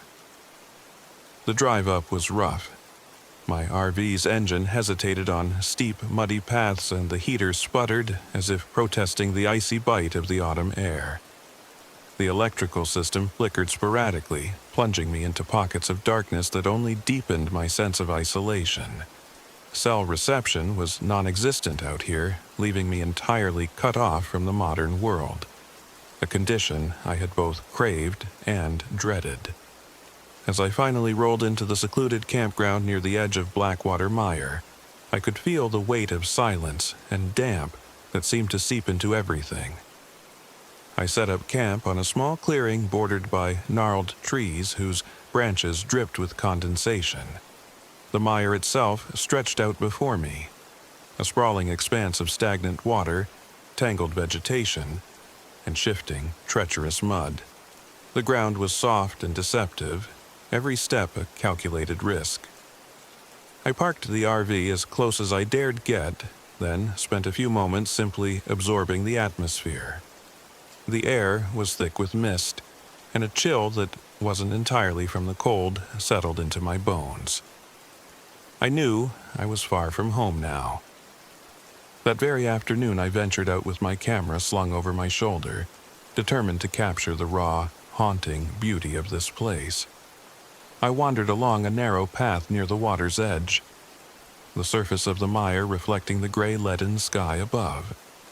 As I snapped photos, I began to notice oddities in my images, faint, ghostly silhouettes that didn't belong. They appeared only in reflections, their forms blurred and shifting in the ripples of the water. I dismissed them at first as tricks of the light, artifacts of an overactive imagination fueled by isolation. Yet, the more pictures I took, the more persistent these distortions became. Later that day, while reviewing some of my photos on the RV's old laptop, I found something that made my pulse quicken. In one image, taken from the bank of the Meir, there appeared a vague outline of a human face, distorted as if viewed through a waterlogged lens. Its eyes, if you could call them that, seemed hollow and sorrowful, as though they bore the weight of unspeakable grief.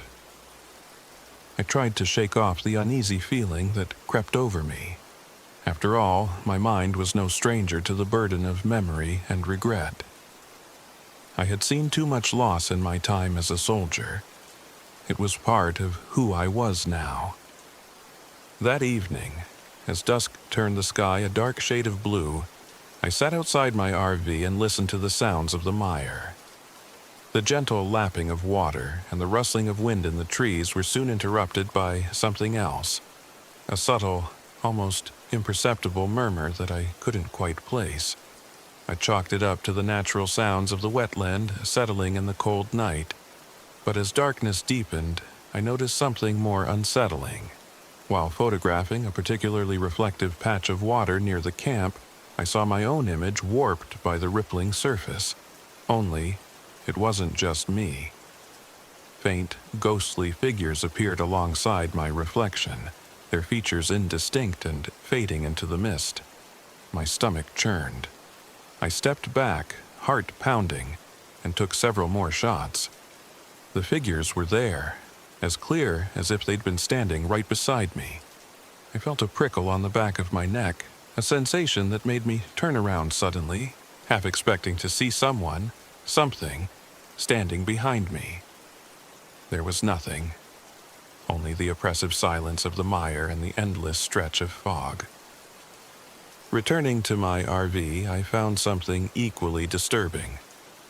Half buried in the muddy bank near the vehicle, partly obscured by overgrown reeds, lay a rusted military medal and fragments of a uniform. I picked them up with gloved hands, my mind immediately racing back to memories I'd long tried to suppress. The medal was engraved with faded letters and numbers, a relic from a battle where I had lost comrades whose faces haunted me in nightmares. The fragments of fabric carried the unmistakable scent of sweat and regret. I wasn't sure if these items had been there all along or if something, or someone, had placed them deliberately. Either way, they stirred the ghosts of my past. The following day, seeking a bit of human contact and perhaps some answers, I drove a short distance to a small general store in a nearby town. The building was as weathered as the surrounding countryside, and the attendant, an elderly man with a face carved by time and hardship, eyed me cautiously. After a few words of small talk, I mentioned the eerie happenings near the Meir. He leaned in and, in a low, gravelly voice, told me about the legend of the Meir wraith, or the Meir of Lost Echoes. According to him, the wraith was a spectral figure said to appear in the murky waters of Blackwater Mire. It was not a ghost in the traditional sense, but a being that emerged from the reflections, a distorted, decaying figure with hollow, glowing eyes.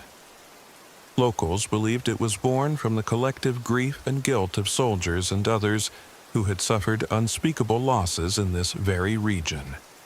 He warned me, "Son, if you gaze too long into the mire, you might see more than just reflections. Sometimes what you see is the echo of your own regrets, and that's a burden no man should bear." I thanked him, though his words only deepened my inner turmoil. I returned to my camp with a sense of foreboding, my mind now a battleground between skepticism and the growing dread that I was not alone in this forsaken place. That night, I prepared to document more of the mire's eerie beauty. The fog was particularly thick, and the air was heavy with dampness. I set up my camera on a tripod near the water's edge, determined to capture long exposure images that might reveal the mysterious figures I'd seen before. I also left my audio recorder running, hoping to capture any sounds that might hint at something beyond the natural. As midnight approached, the temperature plummeted, and the world around me fell into an almost unnatural silence. I sat there in the darkness, watching the mire, when I began to notice subtle movements in the reflections. The water's surface, usually a distorted mirror of the moon and sky, now seemed to pulse with life. Slowly, almost imperceptibly at first, a shape began to emerge. A gaunt, humanoid figure that drifted into view as if formed from the very mists. Its eyes, glowing faintly with an eerie light, stared directly at me through the lens of the camera. I felt my heart seize in terror and disbelief. Before I could react further, the recorder picked up a soft, echoing whisper, a sound that resembled distant voices merging into one mournful lament. It wasn't any language I recognized, but it carried the unmistakable cadence of regret and sorrow. I sat frozen, the chill of the night seeping into my bones, as the spectral figure continued to hover in the mire, its form wavering as if caught between worlds. In the ensuing hours, I couldn't shake the feeling that the wraith was not merely a figment of my imagination or a trick of the light, but a manifestation of the guilt and grief I had long tried to escape. Memories of wartime loss, the faces of my fallen comrades, and the weight of my own regrets all converged in that haunted reflection.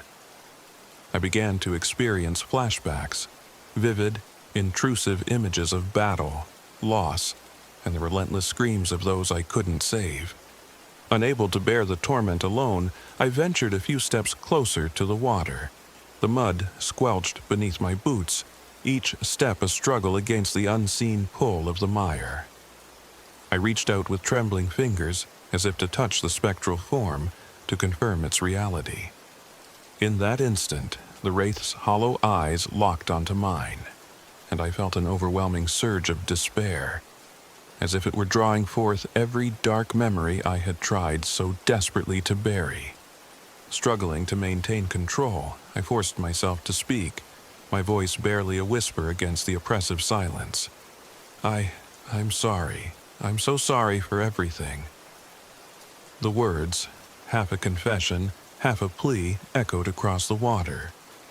For a moment, the wraith's form seemed to waver, its presence less menacing and more sorrowful, as though it too was a victim of loss and regret. Then, just as suddenly as it had appeared, the wraith began to recede.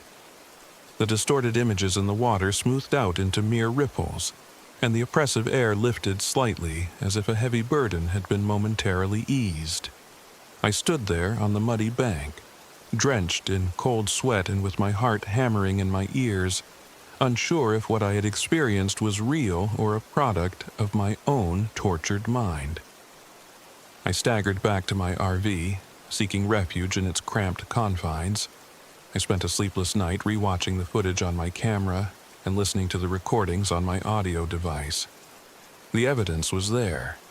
A fleeting, ghostly silhouette in the mire, the echoing whispers of voices laden with sorrow, and the unmistakable sound of disturbed water.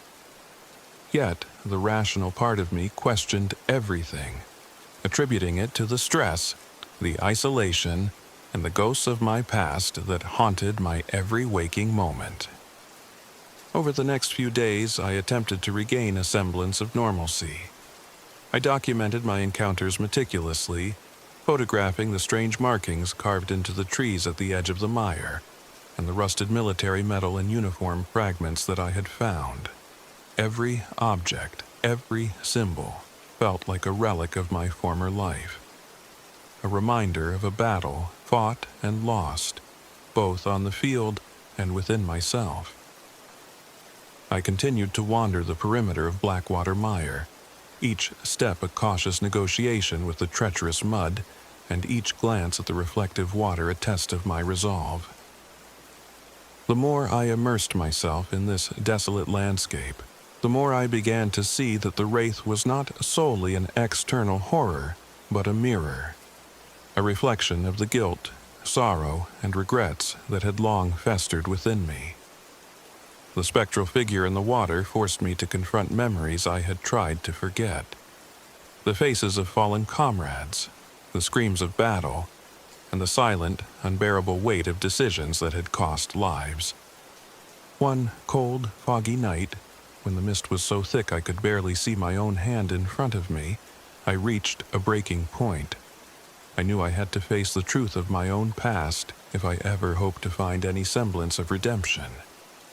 With trembling hands and a heart heavy with unspoken confessions, I returned to the edge of the mire. This time, I carried with me a small notebook filled with pages of my private thoughts, a record of guilt and remorse that I had kept hidden for years. Standing at the water's edge, I took a deep, shuddering breath and opened the notebook.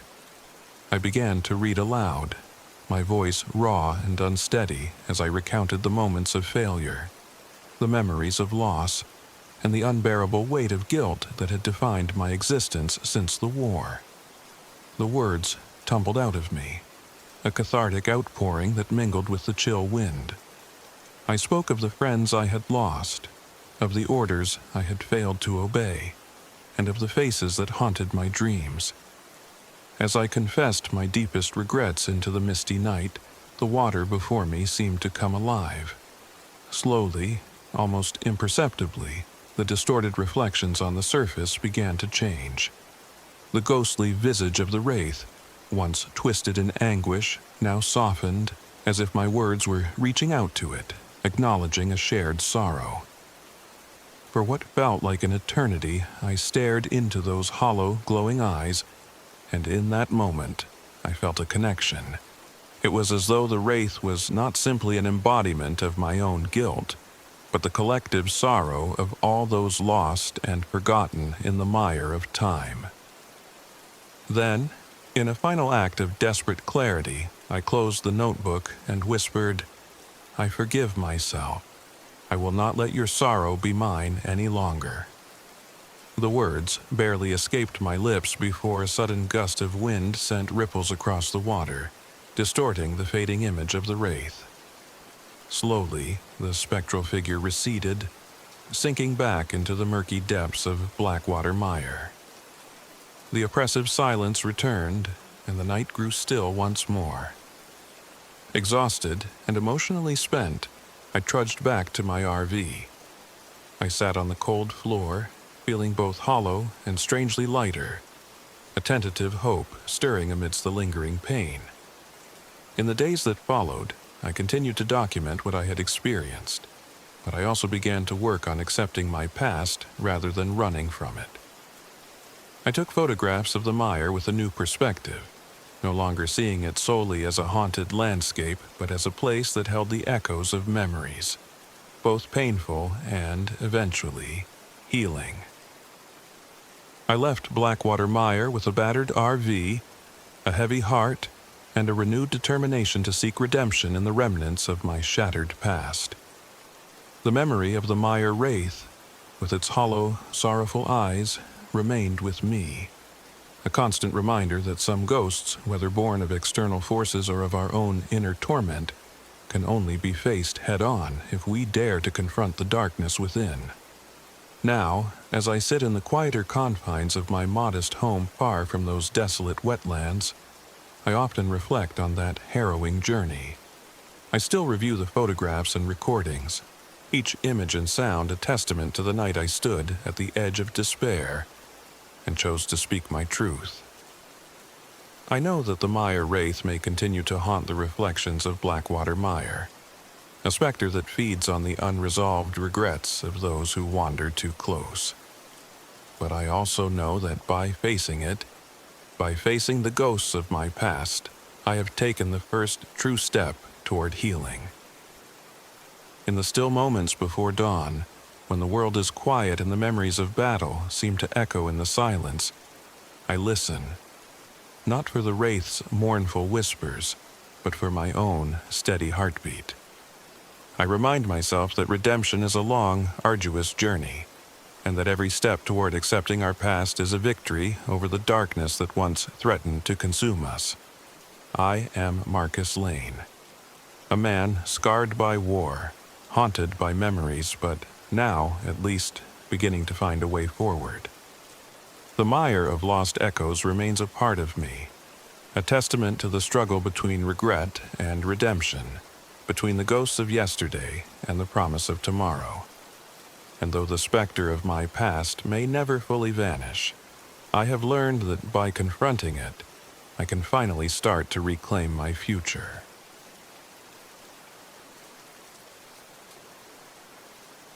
My name is Lena Rivera. I'm 27 years old.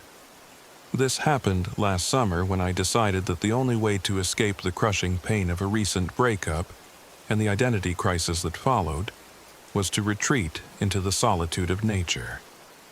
I loaded up my vintage RV, a clunky relic that had seen better days, and drove north to a secluded campsite nestled within the sprawling woodlands of the Mohonk Preserve in upstate New York. I hoped that the quiet wilderness and my camera would help me rediscover who I truly was. The drive was both cathartic and unsettling. As I navigated narrow country roads, my RV sputtered along, its engine hesitating on steep curves and its heater barely cutting through the chill of early summer nights. With patchy cell reception, I was completely isolated from the outside world, a welcome, if daunting, prospect. When I finally pulled into the campground, I was greeted by towering pines and misty glades that seemed to shift and change with the light. The atmosphere was dreamlike, almost otherworldly, yet tinged with a hint of melancholy that resonated with my own inner turmoil. For the first few days, I settled into a routine of capturing the natural beauty around me. I roamed the trails with my camera, snapping photos of dew-drenched ferns and sunlit clearings.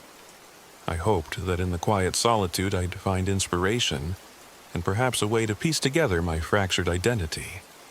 But as I began reviewing my shots each evening back at the RV, I noticed something odd. One misty morning, while photographing a small still pond at the edge of the campsite, I caught a glimpse of a figure in the reflection. A figure that looked startlingly like me, yet subtly different. At first, I assumed it was a trick of the light or an errant branch casting a shadow, but when I looked again, there it was. A faint outline, a second silhouette that mirrored my every move. I brushed off the uneasy feeling, chalking it up to my stressed mind and the unpredictable quality of light in the woods. Over the next couple of days, strange occurrences began to escalate. I started finding personal items that I had long since lost. A scarf I thought was gone for good, an old photograph I had misplaced, in unlikely places around the campsite. In the cramped mirror of the RV, I sometimes caught a glimpse of movement behind me, as if someone were watching from just out of sight. My nights became restless, Every creak of the RV and rustle in the underbrush made my heart pound a little faster. One evening, while taking photos by a misty pond, I noticed something even more disconcerting in the reflections. As I composed a shot of the water's surface, I suddenly saw a second figure appear behind me in the frame. A shadowy doppelganger that mimicked my posture perfectly, yet with subtle, unnerving differences. The figure's eyes, though indistinct, seemed darker, and its expression was one of quiet menace.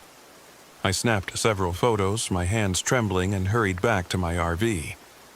When I reviewed the images on my camera later that night, my blood ran cold. The double was there, unmistakably present in each shot, always lurking in the background. Desperate for answers, I visited a small, weathered ranger station on the edge of the preserve the following day. The station was staffed by a solitary park ranger, an older man with deep-set eyes and a gentle yet cryptic demeanor. I mentioned the strange reflections and the inexplicable appearance of my doppelganger. He leaned forward and, in a hushed tone, told me a local legend that sent a chill down my spine. "Out here," he said slowly, "there's an old story about a cursed mirror. They say that sometimes when a person is overwhelmed by sorrow and lost in themselves, a part of them, the dark, hidden part, can manifest as a double. It's not magic in the way you'd think. It's more like the forest has a way of reflecting your inner truth. And sometimes, that truth isn't pretty." He paused, his eyes meeting mine with a solemn intensity. "Be careful, Lena. Sometimes what you see isn't just a trick of the light. There are reflections that don't belong, and they can change you in ways you might not like." I left the ranger station with more questions than answers. The idea of a cursed mirror, of a spectral double born from one's own inner darkness, resonated disturbingly with the emotional chaos I'd been experiencing since my breakup. I began to suspect that what I was seeing might not be a supernatural force at all, but rather a manifestation of my own vulnerability, an echo of the parts of myself I had been trying so desperately to escape. That night, back at the RV, I set up my camera on a tripod near a window that faced a stand of ancient pines. I hoped to catch more evidence of the phenomenon. I left the RV door ajar, the cool night air mingling with the soft hum of the heater.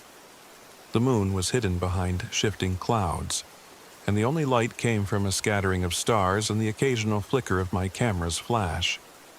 I don't remember exactly when it happened, but as I reviewed the live feed on my portable monitor, I saw movement. At first, it was just a blur, a shadow that didn't match my own reflection. Then, with eerie clarity, I saw it. The doppelganger. Standing silently behind me in the glass, its eyes dark and unreadable, its expression eerily calm. I froze, unable to tear my gaze away from that impossible reflection. Slowly, the figure began to move, mirroring my every gesture with a slight delay, as if it were waiting for me to acknowledge it. A mix of fear and sorrow welled up inside me. I felt as if the creature was an embodiment of everything I'd been running from, the hurt, the loss, and the crippling self-doubt that had gripped me since my breakup. I grabbed my journal and, with shaky hands, began to write down everything I was feeling. The act of writing, of confronting my inner turmoil head-on, had always been my refuge. But tonight, the words on the page felt like a desperate plea for help, a cry into the void of my own fractured identity. Days passed, and the phenomenon continued to intensify. Every time I took a photograph, the doppelganger seemed to be there, lurking at the periphery of my images, sometimes barely visible, sometimes startlingly clear. I started to see it not only in reflective surfaces but occasionally out in the open, standing among the trees at the edge of the campsite, its presence as constant as the whisper of the wind. Unable to bear the creeping sense that I was losing control of my own identity, I decided to venture into the deeper woods. I followed a narrow, winding trail that led to a forgotten clearing where, according to local lore, an old cabin once stood. The forest here was dense and shadowed, the light dimmed by thick layers of mist. I could feel my pulse quicken as I approached what remained of the cabin, a crumbling structure with broken windows and splintered wood, as if the building itself had given up on trying to hide its secrets. Inside, I discovered remnants of a past life. A shattered mirror, its surface fractured into countless pieces, each reflecting a distorted image of the empty room. I couldn't help but think of the legend the ranger had mentioned, the cursed mirror that showed more than just a reflection. As I stood there, staring at the shattered glass, I felt a presence behind me. I turned slowly, and for an instant I saw it again. The doppelganger, its form slightly clearer than ever, its eyes dark pools of sorrow, its expression both accusatory and pleading. In that moment, the full weight of my inner turmoil came crashing down. I realized that I had been running from myself, the pain of a lost relationship, the insecurity of my own worth, the terror of facing what lay hidden deep within. The doppelganger was not a malevolent force in the traditional sense. It was me. It was the part of me that I had tried to suppress, the shadow of all the pain and regret that I had buried under layers of self-doubt.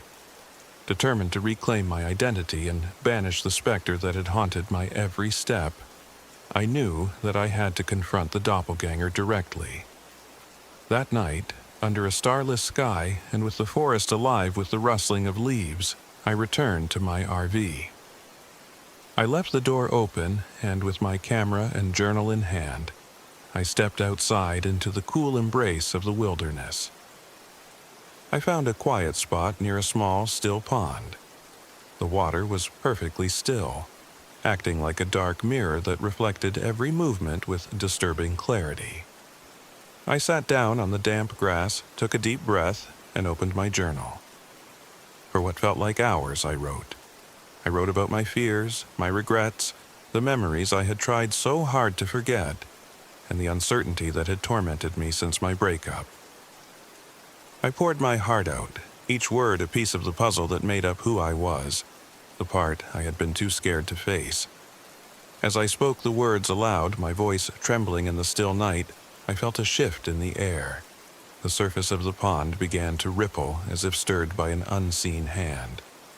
Then, emerging slowly from the ripples, the doppelganger appeared. It stood at the edge of the water, its eyes fixed on mine, its expression mirroring every ounce of pain and longing I had just confessed. For a long, excruciating moment, we simply stared at each other, the reflection of my darkest self meeting my own gaze. With a surge of raw, desperate clarity, I shouted, "I see you. I see all of you, every part I've tried to hide." My voice, echoing across the still water, seemed to break the spell. The figure flickered, its form wavering like a mirage in disturbed water. I continued, confessing my deepest fears and acknowledging the parts of me that I had long denied. "I am not afraid of you," I cried out, "because you are me, and I choose to embrace every part of who I am." In that moment, as if my words had the power to reshape reality, the doppelganger's image began to dissolve. Its features blurred and melted into the darkness until there was nothing left but my own reflection in the pond, calm and resolute. The oppressive weight that had burdened me for so long felt, if only for an instant, lifted. I sat there for a long time, breathing in the cool night air, feeling both exhausted and strangely liberated. The forest was silent, as if in quiet acknowledgement of the internal battle I had just fought.